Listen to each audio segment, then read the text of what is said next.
Modernisasi memberi maksud perihal proses ataupun perbuatan yang berkaitan dengan pemodenan. Ini adalah menurut Kamus Dewan Bahasa dan Pustaka. Modernisasi juga adalah istilah yang digunakan bagi menunjukkan kemajuan atau kemodenan. Seperti kenyataan ini, modernization theory presumes that all countries had similar starting points and follow similar paths development, which just happens to look exactly like contemporary first world societies. Modernisasi juga amat berhubung kait dengan pembaratan. Merujuk kepada sejarah konsep dan proses, ia merujuk kepada perubahan sosial yang melibatkan transformasi dan penyesuaian institusi kepada fungsi yang sentiasa berubah. Latar belakang modernisme. Modernisme Barat telah berkembang sejak era pembaharuan pesat sehingga hari ini. Modernisme Barat adalah sebahagian daripada peradaban Barat. Modernisme Barat ini adalah pandangan dan sikap hidup moden ala Barat. Modernisme Barat ini bersumber dari peradaban Yunani, Romawi dan peradaban bangsa Eropah yang lain, serta terpadu dengan nilai-nilai keagamaan Yahudi dan Kristian. Perkembangan modernisme Barat dapat dilihat dari segi geografik, bahkan sudah melampaui wilayah Barat itu sendiri termasuk dunia timur.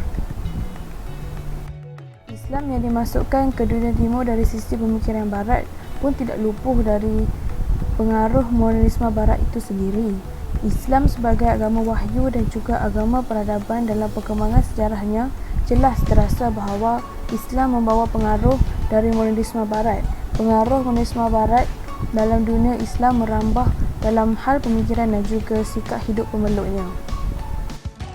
Maryam Jamilah dilahirkan sebagai asli keturunan ras Yahudi di Amerika. Beliau secara tidak langsung berinteraksi dengan mereka dan sangat menarik untuk meneliti pandangan tentang modernisme ini. Maryam Jamilah yang kemudiannya menjadi salah satu pemikir Muslim dunia setelah keislamannya mencermati kehidupan orang Barat dengan berinteraksi dengan mereka, tentu akan memberikan penilaian yang lebih akurat terhadap modernisme itu sendiri. Maryam Jamilah adalah penelitiannya sampai pada kesimpulan bahawa terpuruknya moral bangsa Barat saat ini adalah kerana modernisme Barat itu sendiri. Tema-tema yang sangat dominan dari modernisme Barat ini yang dikemukakan oleh Maryam Jamilah adalah tentang sumber, tokoh-tokoh, tema-tema pemikiran, kritik terhadap respon pemikiran Muslim dan apa yang seharusnya diperbuat Muslim untuk meraih kejayaannya kembali.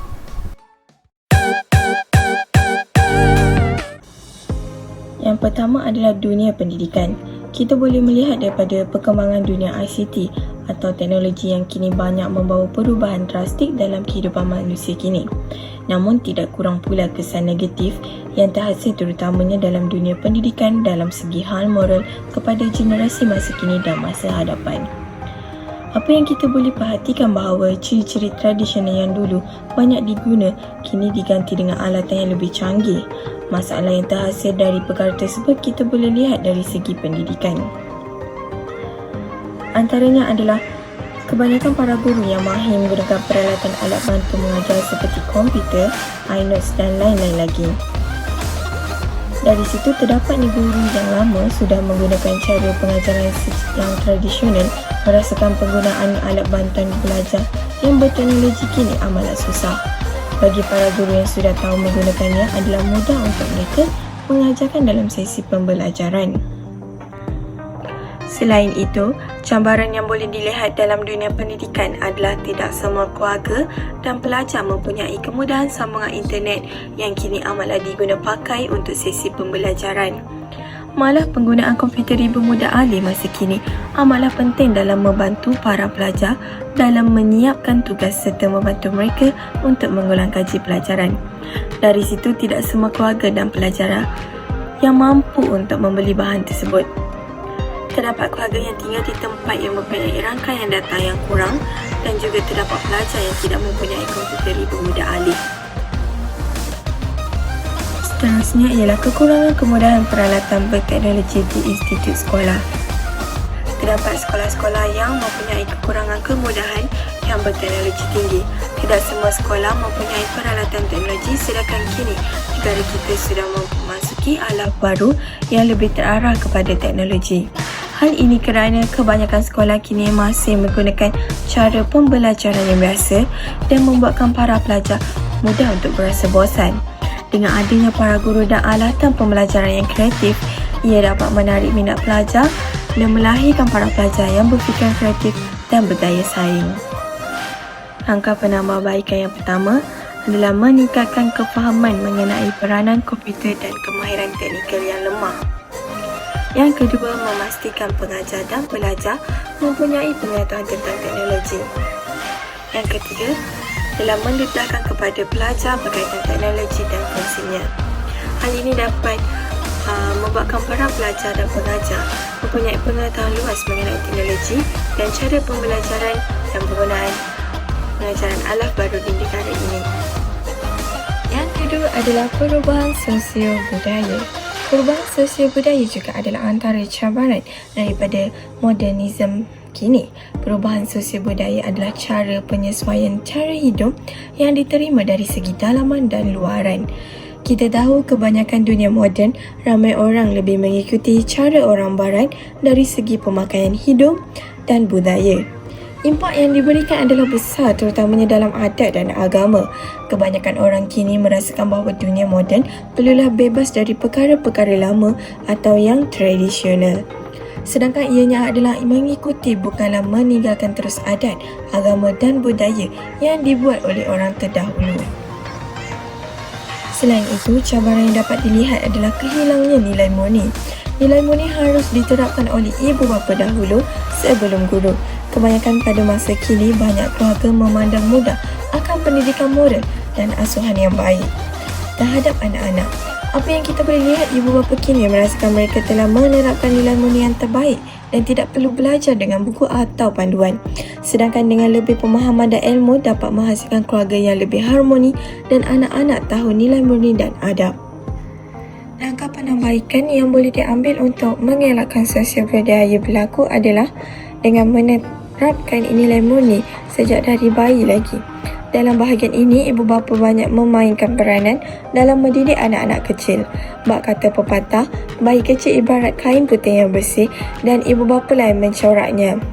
Dari situ akan lahirnya masyarakat yang mempunyai nilai murni. Malah, ibu bapa juga adalah sebagai model untuk anak-anak mengikutinya daripada kecil.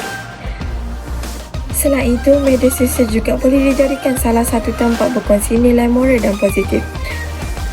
Malah, masa kini media sosial boleh dijadikan salah satu tempat untuk berkongsi nilai moral dan positif dan juga contoh yang boleh diikuti oleh orang ramai. Yang seterusnya adalah teknologi. Kita tahu bahawa dunia kini banyak menggunakan pelbagai peralatan teknologi yang memberikan kesan positif, iaitu dalam membantu memudahkan pelbagai pekerjaan. Antaranya yang kita boleh lihat bahawa telefon pintar yang membantu kita berhubung dengan orang lain, kenderaan yang kini lebih selesa untuk dibawa untuk memandu, dan mesin basuh untuk memudahkan kita mencuci baju tanpa menggunakan cara tradisional. Tahukah bahawa terdapatnya cabaran dalam teknologi tersebut? Pertama yang kita boleh perhatikan adalah terdapat individu menggunakan telefon pintar untuk mengakses perkara-perkara yang tidak sepatutnya. Sedangkan kita tahu bahawa telefon pintar banyak membantu orang dalam berhubung, menyimpan maklumat, melayari internet dan sebagainya. Kini masih ramai orang melayari perkara yang tidak sepatutnya, terutama anak-anak muda yang sekarang bijak dalam menggunakan telefon pintar. Ibu bapa seharusnya mengawasi anak-anak supaya tidak terjebak dengan perkara yang tidak sepatutnya.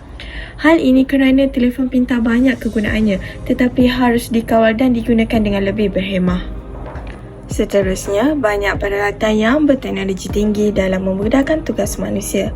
Tetapi terdapat individu yang menyalahgunakan dengan mencipta alatan yang berbahaya seperti bom dan pistol. Mereka mencipta peralatan berbahaya dengan menggunakan teknologi kini. Dari situ, mereka boleh menjadikan ia untuk merompak atau memecah bangunan baik untuk mencuri.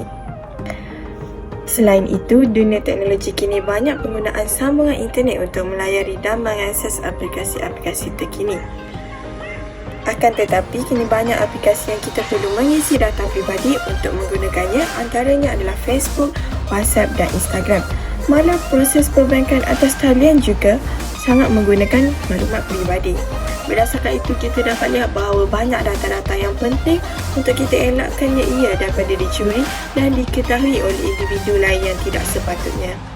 Kebanyakan kini kalau dilihat dalam dunia berita, terdapat individu menggodam data dan menjual demi mengawal keuntungan. Sedangkan data-data yang tersimpan adalah sulit dan ianya perlu dirahsiakan. Jadi bagi mengelakkan perkara tersebut berlaku, anda perlulah menukar kata laluan setiap 3 bulan bagi mengelakkan kecurian data berlaku. Antara langkah-langkah penambahbaikan yang boleh diambil ialah pengawasan ibu bapa terhadap anak-anak yang menggunakan telefon pintar. Ibu bapa boleh menetapkan masa bagi mengelakkan anak-anak terlebih melayari laman internet. Selain itu, untuk mengelakkan kehilangan data di peranti komunikasi, orang ramai boleh menggunakan aplikasi-aplikasi mengenai keselamatan yang boleh dipasang pada telefon pintar atau peranti-peranti komunikasi yang lain. Malah kaedah lama seperti menulis di buku mengenai data-data yang penting juga dapat mengelakkan data daripada dicuri serta mudah untuk menukar kata laluan tanpa lupa. Seterusnya adalah golongan muda dan golongan lama. Cabaran modernisme yang besar juga dapat dilihat daripada golongan muda dan lama. Hal ini kerana dengan perkembangan teknologi kini, kebanyakan yang mahir dan pandai menggunakan peralatan teknologi kini adalah golongan muda. Dari situ, kebanyakan kerja-kerja sekarang banyak menggunakan komputer, data atau dikenali sebagai soft copy atau software dan banyak lagi. Jadi, kebanyakan syarikat kini lebih memahukan pekerja yang mengetahui teknologi dan penggunaannya. Hal ini membuatkan golongan yang lebih lama dan selesa menggunakan cara yang lama merasakan cara penggunaannya lebih susah. Di samping itu, golongan-golongan muda banyak dinaikkan pangkat kerja berbanding golongan yang sudah berkhidmat dengan lebih lama daripada mereka. Hal ini kerana mereka dianggap bijak dan mampu untuk menguruskan sesuatu pekerjaan, walhal sesetengah daripada mereka masih mentah dan kurang berpengalaman. Daripada perkara tersebut membuatkan golongan lama merasakan tidak adil dan sebagainya. Langkah yang boleh diambil ialah harus wujudnya sifat saling menghormati antara satu sama lain. Selain itu, aktiviti yang dilakukan syarikat seperti aktiviti sukaneka sesungguhnya dapat memupukkan sifat kerjasama tidak kira orang lama atau orang baru di tempat kerja. Nilai moral dan ideologi.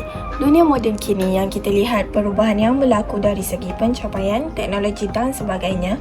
Kesan daripada itu ramai orang yang mengikut perubahan yang berlaku, tetapi adab dan nilai murni makin hilang dalam diri masing-masing. Golongan muda kini yang merasa lebih hebat kerana dipuja dan diangkat tinggi kerana mahir dalam menggunakan teknologi dan mengikut arus perkembangan, tetapi mereka tidak lagi menghormati golongan yang lama, bahkan menganggap mereka ketinggalan zaman. Berdasarkan itu, ianya satu perkara yang tidak sepatutnya. Negara yang semakin berkembang seharusnya adab dan nilai murni dibawa sekali dalam melahirkan generasi yang bijak serta beradab. Seterusnya adalah modernisme ideologi yang salah.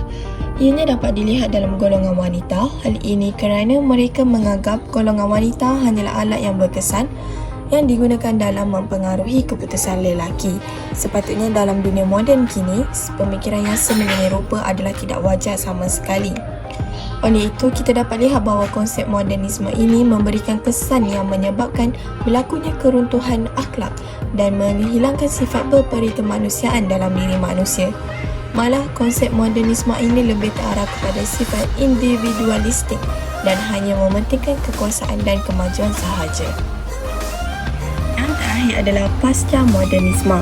Pasca modernisme merupakan satu istilah yang merujuk kepada perkembangan dalam ilmu teorikal kritikal, falsafah, seni bina, seni kesusastraan dan budaya yang berkembang daripada itu, akan tetapi tidak menggantikan modernisme. Ianya adalah salah satu cabaran besar yang muncul disebabkan modernisme ini. Gejala pasca modernisme ini merupakan suatu reaksi hidup terhadap gerakan modernisme yang dinilai mengalami kegagalan. Hal ini kerana modernisme yang didukung oleh sains dan teknologi mengakibatkan timbulnya disorientasi moral keagamaan, terutamanya runtuhnya martabat manusia.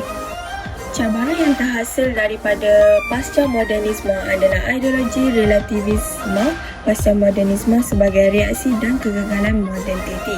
Antara cabaran-cabaran ideologi relativisme pasca modernisme adalah: yang pertama, pemikir kurang jelas sama ada mereka mencipta teori atau menyusun sastra. Kedua, penghujatan pasca moden yang syarat dengan sentimen normatif yang tersembunyi. Yang ketiga, gagal membezakan fenomena dan amalan yang berlaku dalam masyarakat moden. Dan yang terakhir, pemikir yang dituduh mengabaikan amalan kehidupan dunia, iaitu kehidupan dijadikan karya akhir sains sosial. Dengan adanya perkembangan pasca modernisme ini, banyaknya gerakan-gerakan yang boleh mendatangkan bahaya pada masa hadapan. Dalam era pasca modernisme, generasi muda perlu diberikan perhatian khusus kerana mereka merupakan golongan paling dominan untuk diletakkan pelbagai harapan dan hala tuju agama, bangsa dan negara. Golongan ini merupakan pewaris kepada kepimpinan dan kehidupan akan datang. Sementara itu, pendidikan mereka harus dilakukan sedini mungkin agar keseimbangan rohani, intelek, emosi dan jasmani tertanam dengan semuanya. Okey, sekarang kita masuk kepada rumusan dan kesimpulan. Semua sedia maklum bahawa modernisme adalah perihal proses atau perbuatan memodernkan. Pemodenan, para sastrawan menjadi penggerak utama dalam proses. Modernisme juga ialah pembangunan masyarakat perindustrian moden dan pertumbuhan pesat bandar-bandar diikuti oleh Perang Dunia I. Ini adalah mengikut Kamus Dewan Bahasa dan Pustaka, iaitu Kamus Dewan edisi keempat. Okey, sekarang kita masuk kepada cabaran-cabaran modernisme. Kita sedia maklum terdapat pelbagai cabaran modernisme, iaitu dari segi dunia pendidikan, dari segi perubahan sosio-budaya, dari segi teknologi dan akhir sekali dari segi nilai moral dan ideologi. Kita hanya perlu ringkaskan sahaja mengenai cabaran-cabaran ini. Kita pergi kepada dunia pendidikan. Antara salah satu cabaran dari dunia pendidikan ialah kemahiran seorang guru dalam penggunaan alat bantu mengajar yang sekarang mahir bagi guru-guru muda, bukan bagi guru-guru yang veteran. Guru-guru veteran merasakan bahawa penggunaan alat bantu mengajar yang kini diguna pakai amatlah susah untuk diterapkan oleh mereka. Oleh disebabkan itu, perubahan semasa amat mempengaruhi dunia pendidikan yang dididik oleh guru-guru veteran, iaitu guru-guru lama. Selain itu, saya ringkaskan bahawa kekurangan kemudahan berteknologi tinggi di sekolah-sekolah dan kemudahan capaian internet yang tidak disediakan oleh semua ibu bapa untuk anak-anak mereka juga merupakan cabaran modernisme dari segi dunia pendidikan. Sekarang kita terus kepada cabaran yang seterusnya, iaitu dari segi perubahan sosio-budaya. Yang merupakan salah satunya ialah penyesuaian cara hidup yang diterima dari segi dalaman dan luaran. Kita semua tahu perbezaan antara cara pemakaian, cara hidup, adat rusam yang sangat memberi impak kepada modernisme, terutama sekali dalam adab resam dan agama yang dianuti. Cabaran yang seterusnya adalah dari segi teknologi. Penggunaan telefon pintar bagi mengakses perkara-perkara yang tidak sepatutnya tidak patut diterapkan dalam kehidupan. Ya, telefon pintar banyak membantu kita dalam pelbagai perkara bagi menyimpan, mengakses serta melayari internet. Tetapi terdapat juga aplikasi yang terpaksa kita untuk mengisi segala data peribadi seperti dalam Facebook, WhatsApp, online banking dan sebagainya. Ia amat berbahaya untuk didedahkan. Tetapi bagi mengelakkan daripada sebarang kecurian data, kita perlu menukarkan kata laluan setiap 3 bulan bagi mengelakkan sebarang keburukan pada data peribadi. Dan akhir sekali, iaitu nilai murni serta ideologi merupakan cabaran modernisme, yakni nilai hormat orang muda kepada orang yang lebih berusia.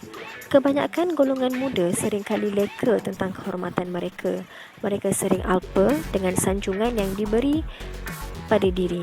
Ini yang menyebabkan mereka hilang nilai murni dalam diri yang boleh menyebabkan keruntuhan akhlak dan sifat berperi kemanusiaan. Sekian itu sahaja kesimpulan dan perumusan yang kami dapati dari kajian kami ini. Terima kasih.